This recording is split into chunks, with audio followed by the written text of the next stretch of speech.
अब इसको अपनी ज़िंदगी में भी ज़रा लागू करके साथ साथ परखना शुरू करें, देखना शुरू करें कि जो मैं कह रहा हूँ कि यानी इंसान जो है, होता ही है कि इंसान अपनी ख्वाहिश का एक बबल बना के ना, उसमें बैठकर वक्त में सफ़र करता हुआ अपनी डिज़ायर की अचीवमेंट तक पहुंचना चाह रहा है। मेरी नज़र में ये टाइम ट्रैवल सबसे ज़्यादा किया जाता है, too much, everybody is doing. इस चक्कर में लोग अपनी ख्वाहिश के अंदर जीने लग जाते हैं, वो ख्वाहिश ज़िंदगी बन जाती है, उसी से खुशी गमी के सौते फूटते हैं। इंसान उसके नतीजे में अपने रब से कहीं दूर गुम होने लग जाता है। डिज़ायर पूजा करवाती है, वर्शिप करवाती है। अगर ऐसी बात ना होती तो अल्लाह कुरान पाक में क्यों फरमाता कि तुम मुझे पा नहीं सकते जब तक अपनी ख्वाहिशों को मुझ पर कुर्बान ना कर दो। अच्छा, ज़्यादातर चांसेस ये होते हैं कि आदमी अपने गोल तक पहुंच जाएगा। लईसल इंसान इल्ला मा सा भी तो लगा हुआ है ना इंसान के साथ। तो क्योंकि एक्शन और रिएक्शन की दुनिया है, असबाब की दुनिया है, तो चांसेस हैं कि बंदा पहुंच जाएगा अगर काम करता रहा, प्रोटोकॉल्स फॉलो कर गया, जी गया उस लाइफ के तकाज़ों को, तो पहुंच जाएगा। कोई रॉकेट साइंस नहीं है। लेकिन एक रिस्क इसमें बहुत बड़ा है जिसको लोग अवॉइड कर देते हैं। उसमें बल्कि दो रिस्क हैं। एक तो रिस्क इसमें ज़िंदगी का, मौत का शिकारी बैठा है ताक में, सबकी ताक में बैठा, किसी को कोई पता नहीं काबू चक लिया जाए, ये रिस्क उठाया। क्योंकि करेंसी तो इस दुनिया में टाइम है। जिस भी डिज़ायर को फॉलो करोगे उसके ऊपर टाइम कंज्यूम करोगे, तो करेंसी तो टाइम है। अच्छा, अब इस पे दूसरा जो रिस्क जो एक्चुअली पहले नंबर पे आता है वो बहुत बड़ा है और बहुत हौलनाक है। इसमें रिस्क होता है ईमान का, इंतहाई दर्जे का। इसमें डिप्रेशन होता है, क्योंकि डिज़ायर को फॉलो करना कोई आसान काम तो है नहीं। जो लोग कर रहे हैं उनको पता है। इस टाइम ट्रैवल के रास्ते में तकदीर पड़ती है। अगर तो पहुंच गया तो एरोगेंस में आएगा, कुछ नशे तमाशे मिलेंगे, तो अल्लाह से तवक्ल बिल्कुल ही जाता रहेगा, अपनी ज़ात के ऊपर एतमाद बहुत बढ़ जाएगा। ईमान का बहुत बड़ा ख़तरा है इस पर ज़रा थोड़ा सा मेडिटेट करके देखो। हर टाइम ट्रैवल के रास्ते में, ये जो मैं टाइम ट्रैवल कर रहा हूँ, हर बंदे का जो इंडिविजुअल टाइम ट्रैवल होता है डिज़ायर को साथ उसके बबल में बैठ के, इसके रास्ते में तकदीर की डिब्रीज बिखरी हुई हैं। यानी अब यहाँ से चांद पे जब एस्ट्रोनट्स जाते हैं ना, जब तो खलाबाज, तो उनके रास्ते में डिब्रीज आती हैं जिसकी वजह से उनका एक पाथ बना होता है, सेफ पाथ होता है। नाकामियाँ होती हैं, बहुत कुछ होता है। अब सबसे पहले तो ये देख लो कि अगर बंदा पहुंच ना सका, मर मरा गया, बच्चा अगले जहान चला गया, अल्लाह ना करे, बड़ी बीमारी कोई लग गई, तो सारी की सारी सर्कस भाड़ में गई, सारे का सारा टाइम बर्बाद। 20 साल एक डिज़ायर को चेज़ किया और अब एंड में पता लगा बंदा ही मर गया, ख़त्म हो गई। मैंने देखी थी एक वीडियो, मुझे याद आती है, उर्दू पॉइंट वालों की थी। पहले तो अच्छी वीडियोस बनाते थे, अब तो उनका भी पता नहीं क्या करते रहते हैं, समझ ही नहीं आती।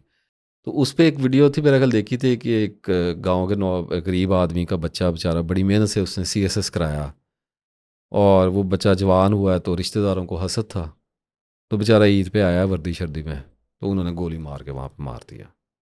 और इसी तरह अभी लास्ट मेरे ख्याल पिछले दिनों कोई खुदकुशियाँ भी हुई हैं CSS ऑफिसर्स की। तो सारी मेहनत कब पानी फिर गया, बेड़ा गर्क हो गया। तो क्या मिला इतना इतना लंबा चेस खेल के, क्या मिला है उसका? सारे का सारा टाइम बर्बाद कर लिया ना अपना।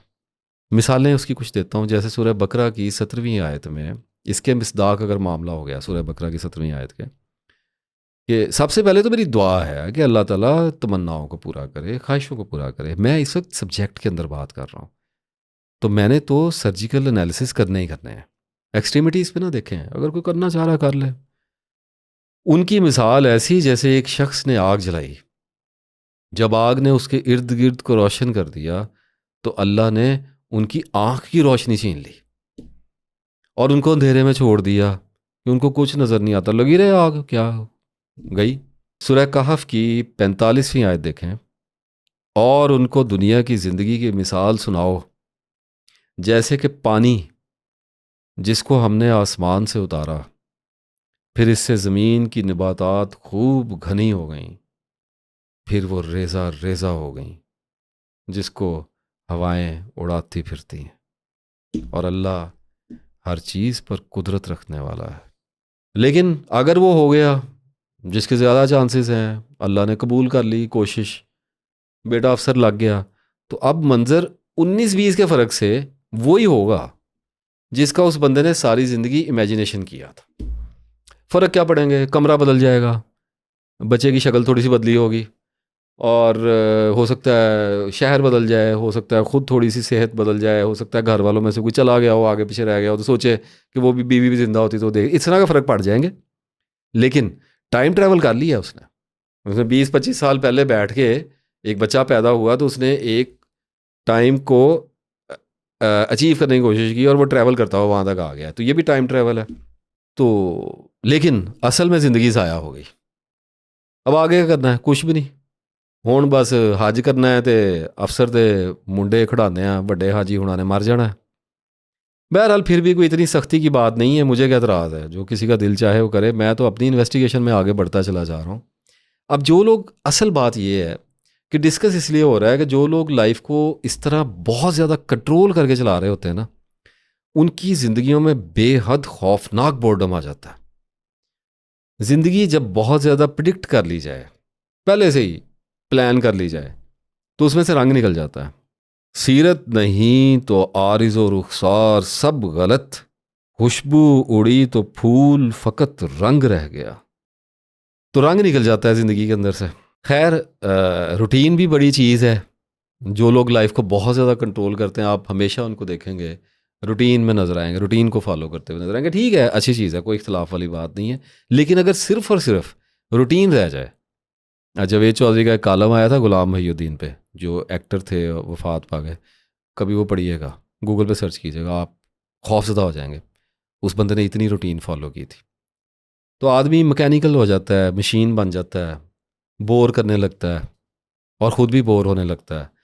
और इसका फिर इजहार जो है वो डिप्रेशन है, कनूतियत है, मायूसी है, और मैकेनिकल है, एक मशीन है, चलती जा रही है बस। और लेकिन अगर कोई अल्लाह को याद करने वाला है, अगर कोई नेक नीयत है, तो फिर आफियत है, फिर गुमनामी है। वो रूटीन बिल्कुल और है। कोई सुबह जाता है, अपनी जॉब पे चला जाता है, अल्लाह की फ़िक्र में रहता है, अपने किरदार की तथहीर में रहता है, कोशिश में रहता है, मखलूक के साथ भलाई करता रहता है। मोची है, अपने सुबह काम पे आता है, शाम को सर फेंक के चला जाता है, नमाज़ें पढ़ के जाके तस्बीह करता रहता है, रास्ते में अल्लाह को अपने काम पे बैठा याद करता है। ये वो रूटीन नहीं है, ये आफियत की ज़िंदगी है, ये और ज़िंदगी है। मैं तो साथ में डिज़ायर मिला के आपको बता रहा हूँ कि जो लोग इसको चेज़ कर रहे हैं, तो अगर आप ज़िंदगी की यकसानियत से तंग आए हुए हैं, जो कि आए हुए हैं, तो इसका साफ मतलब ये है कि आप अपनी मर्ज़ी की ज़िंदगी गुजार गुजार के तंग आ गए हैं। मतलब इसका ये है, ज़िद कर करके तंग आ गए हैं, आपका फार्मूला काम नहीं कर रहा, शिकस्त आ रही है, आपको फेलियर आ रहा है, और कामयाबी का इंतज़ार आपसे अब हो नहीं पा रहा, क्योंकि उम्र गुजर रही है और आप मुझे सुन रहे हैं। तो मशवरा ये है कि अनप्रिडिक्टेबल ज़िंदगी को एक बार गुजार के देखो, ट्राई करके देखो। ऐਵੇਂ ही 1-2 महीने, 3 महीने गुजार लो, 4 गुजार लो, चलो मेरे कहने पे। तो मैंने पहले भी शायद एक वीडियो में कहा था, फिर आज कह देता हूँ, मुख्तारिया चप्पू छड़ दे, ਇਹ कश्ती तेरी या मेरी मर्जी नाल नहीं चलती पई, ਇਹ रब दी मर्जी नाल चलती पई है। चप्पू छड़ दे मुख्तारिया, गल वध पई है।